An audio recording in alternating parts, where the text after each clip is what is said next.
Beat Matt Batrep. Matthew here from MiniWargaming.com, bringing you the first episode of Season 2 of Beat Matt Batrep. No, my last name is not Batrep. Batrep stands for Battle Report, just in case this is the first time that you've watched a Batrep. For Season 2, we're going to do things a little differently.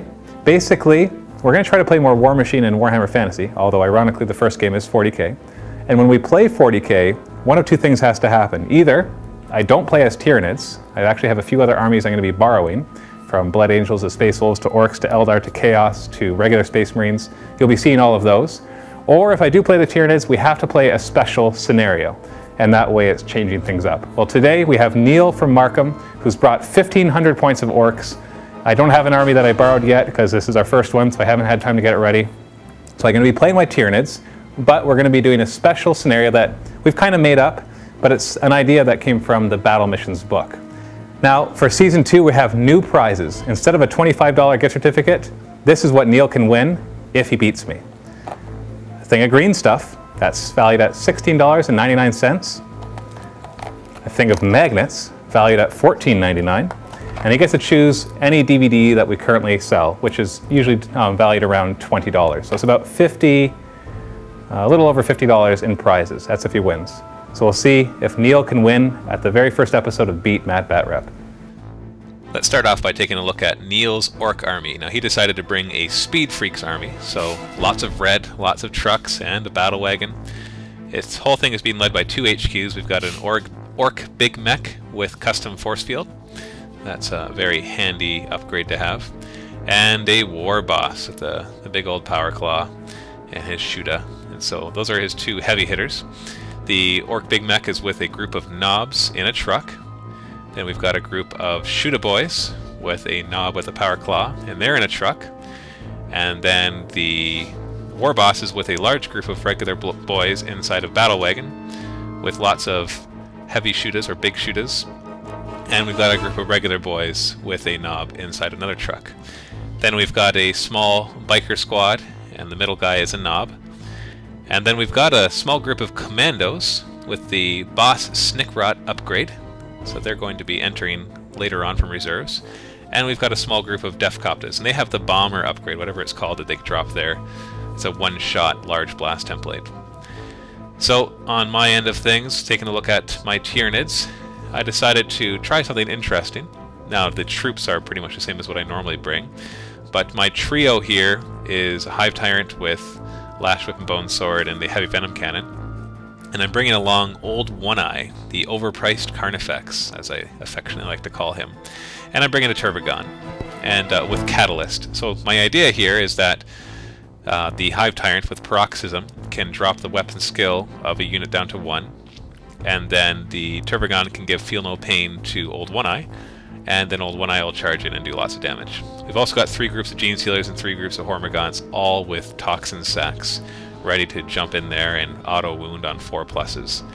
Gene Stealers, of course, are going to be the heavy hitters. The Hormigons will be the meat shield.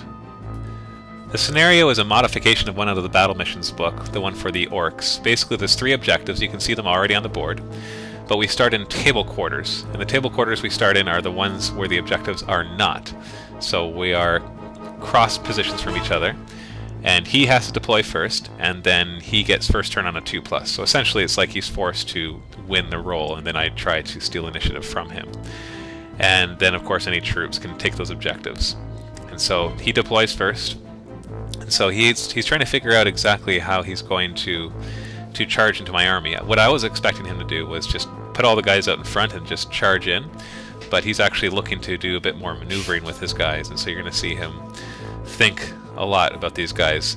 I was very impressed with the strategy that he did come up with, and the high level of detail that these models are painted to, for the fact that he actually painted this entire army. And he's 13 years old, and so it's quite impressive to see somebody that young have a fully painted army when I see a lot of older people with unpainted armies that they never paint, they just like to play with. And so it's a bit of an inspiration there to see him do that. So you can see him just setting up his trucks in each end, and he has a truck holding back in the one corner too to hold the one objective. On my end, I decided the 3 monstrous creatures are going to huddle together, and then it's going to be a straightforward strategy, one that I usually use, and that is putting Hormigons out front and Gene Stealers behind them. and the Hormagaunts are kind of the meat shield, and the Gene Stealers are the heavy hitters. Because the Gene Stealers, if they charge Orks, they will kill them. The Hormagaunts, it's a pretty even match when they charge, because they have a higher initiative, but lower toughness and lower saves. Actually, no, but the same saves. Overall, they're not as strong as the Orks one-on-one, but it's pretty even if they are the ones to get the charge off. And then Gene Stealers are just kind of piling behind here. I also put a group of Gene Stealers in the back because in this scenario, you can actually start arriving on turn 1 from reserves, and so Boss Snickrot could actually arrive from any table edge that he wants, so I have to make sure that he doesn't charge in to the heavier guys and tie them up. So the Gene Stealers hold behind because they have a higher initiative and should be able to handle the commandos on their own. And I'm infiltrating this group of Gene Stealers, which is why they're outside of my deployment zone. So you can see it all set up here. It doesn't look like there's very many Orks on the board, but that's always deceiving because there's about 80 Orks, I believe, like 20, 30, 40, or maybe 50 or 60 Orks that are currently in the trucks and a few in reserve as well. And I'm holding my Hormagaunts back a little bit so he won't be able to charge all of his guys in first turn. I want to kind of gang up on individual groups as much as I can. So I roll to see, do I get to go first? And no, I had to roll a 1. So Orks get first turn.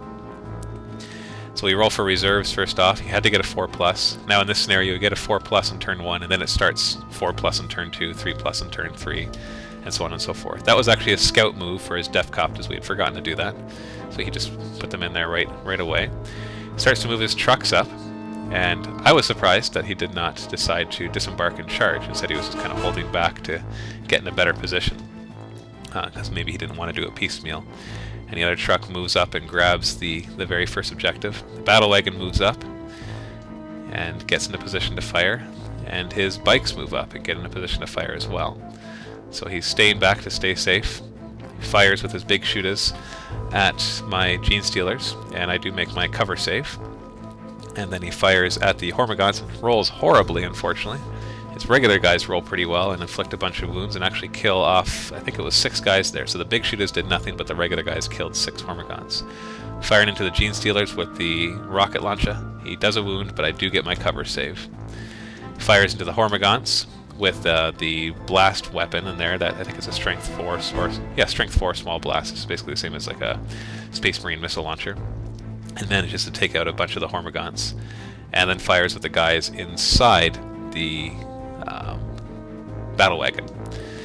And that's all he does in that turn. So he actually surprisingly does not decide to jump out and charge, which maybe was a good idea because he would get then surrounded and picked off piece by piece. So, and he's pretty safe in the trucks because I don't have hardly any shooting, so hopefully he'll be able to survive that. The Gene Stealers all just move up. I'm hoping to be able to engage them. I'm going to be doing my running separately. Normally I do my run at the same time, but in this case everybody was in such close proximity to each other that it would actually matter if they got in each other's way. And also for the shooting for cover saves and everything. So the rest of the Hormagaunts are moving up here. The High Tyrant moves up, along with Old One Eye. The Tervigon tries to spawn. He spawns 7, but rolls doubles in his first turn. So that's a very, very low amount of Tervigons for the Tervigon to roll. I think that's the worst I've ever done, is have him on first turn, only 1 Tervigon just rolling so low. And doubles at the same time. It'd be a different story if you rolled doubles but rolled really high. Now in the shoot phase, my guys are all running. They're moving to surround this truck, and hopefully with the Hive Tyrant and his Strength 9 Venom Cannon, he will be able to take down that truck. That's what I'm planning. It's a bit of a risky shot because it's a blast weapon for one thing, and you just never know. He's got his cover save from the Big Mac with custom force field, so we'll see what happens there. These Gene Stealers roll to run. They only roll 1 to run. If they rolled a 2, they'd have been able to charge the Def Coptas, but since they failed their run, essentially, they didn't get to do anything. These Termagants are moving up to provide cover to the Hormagaunts, and then I realized I don't really need to do that because I'm just going to run my Hormagaunts up into cover. But, oh well, it'll provide them a bit of bait. So, we have shots from the Tervigon there, and he did nothing.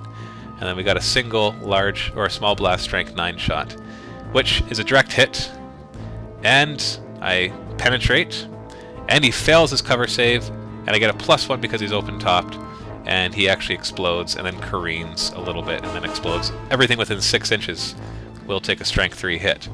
And so all of his guys pile out because his truck explodes, and then we're going to start rolling to see how much damage the explosion did. He hits all those Hormagaunts, a few of the other Hormagaunts, some of the Gene Stealers. Starting with his own guys, Actually managed to just kill 4 of them in that explosion, so he wasn't very lucky with that. Then against the Hormagaunts, rolls tons of 2s and 1s, and so unfortunately that did not do any damage. Against the Genestealers, manages to kill 1, and then against the Hormagaunts manages to kill a couple of them as well. So overall, we both took casualties, but nothing too serious on my side. And then the Genestealers charge in, so you can probably predict what's going to happen to these 2 groups, right, or this group of boys right here.